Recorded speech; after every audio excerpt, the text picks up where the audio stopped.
Hi everybody, Caffeine Fox here, and I am here supported by the letter A for allergies. Yeah, it's springtime, the flowers are waking up, life is blooming, and one more thing in the world is trying to bring me down. Well, you know what? I've got local honey and some awesome tea to get me by, so you're not going to hold this Caffeine Fox down. But excuse me if I sound a little nasally while I'm talking about things today. It's good to see you guys again. It's good to see you. I missed you. It's been a whole week. Hopefully I'll get this video up on time. And today I wanted to talk to you guys about something really important. Have you ever heard of a Satisficer? They're all around you. They're putting something in. It may not be as much as the people who are actually working very hard on this and want to get this done. They may be doubling our work, but they're actually doing something. And then the term Satisficer. You mean these people are just professional leeches? You find yourself with the deadwood, the slackers, the people who aren't going to do anything whatsoever, and you pretty much push them aside. Let the instructor know or the boss know at that time, hey look, these people just aren't doing anything. That's deadwood. Something that's a little harder to find in a lot of situations, but for those people who are really pushing, you tend to notice them a lot more. Those people are the Satisficers, those people who do just what they need to get by, just what they're required to do to get by. And they say, hey, I helped. I did a great job, right? Yeah, you did a wonderful job for the 10% of exactly what we would like you to do. It's a wonderful job. Great job. I can give you instruction on more things, but see, the thing is, I know that you, Satisficer, are going to wait until the last minute when everybody else is so stressed out that you're not going to do your part, that we're just going to have to do it for you to guarantee that it's going to get done. I had to experience quite a few of these when I had to let some people go from my teams. What are some of the signs to let you know that they are Satisficers? Excuses come up. Wonderful excuses, you know, like someone's in the hospital, somebody just went to jail, somebody died, and not making plans but letting you know afterwards why they couldn't meet the deadline and saying, oh, I'll make plans, and never getting around to it. If you don't see an immediate bounce back, like let me get my stuff done, or let me just turn in my stuff at this point and just sign it over, like if you don't see that at that point, you know right there you're going to deal with a Satisficer.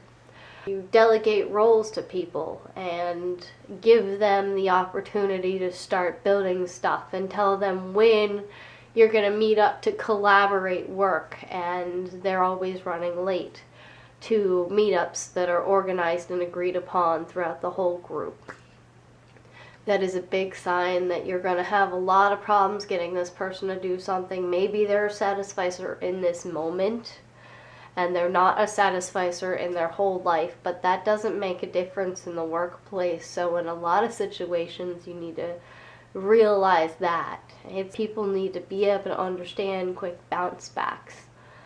So if you see someone always being late or not contributing when other people are there, then you know you have a Satisficer. Now, a big thing to know about this is a lot of people who are being Satisficers, when they're being cut from a situation, what they will do is they will put up a fight. They will say you're being unfair. They will say you're being unjust.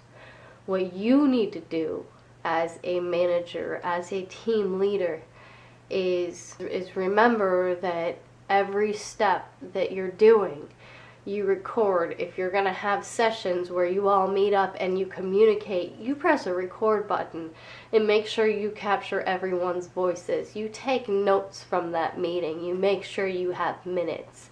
If you guys are working online on a document together, you make sure you have that documented, who did the changes, and make side notes on the side to show progress on things. You make people show their work. These are ways to show relevancy. Save all of your emails. Make sure you don't write anything in your emails you don't want anyone to read, because when it comes down to time and you're the team leader or the manager and someone says, hey, I tried to talk, you can show you're trying to reach out, and them trying to talk and falling short, you'll be able to do that, which in a lot of cases you're gonna have to do. Another thing of dealing with a satisficer is them giving you a lot of availability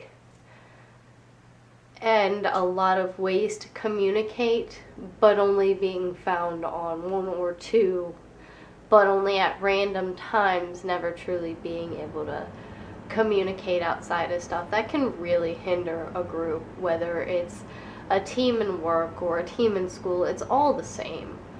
Like, you really need to keep eyes out for that if someone is becoming unattainable, or if they continue to be unattainable and they're only turning in the small amount of work that is required, but they're not adding the creativity that is needed to boost your project. Then you really need to realize what you're dealing with.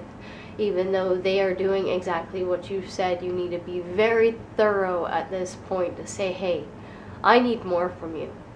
If I don't get more from you, I'm going to have to cut you. Thank you, organizational behavior, for giving me the opportunity to realize these people, to learn how to handle these people in a business setting, how to deal with teams, and how to be unbiased in making my decisions on how to keep people and how to cut people, how to give motivation, and when those do not give feedback, how to let them go.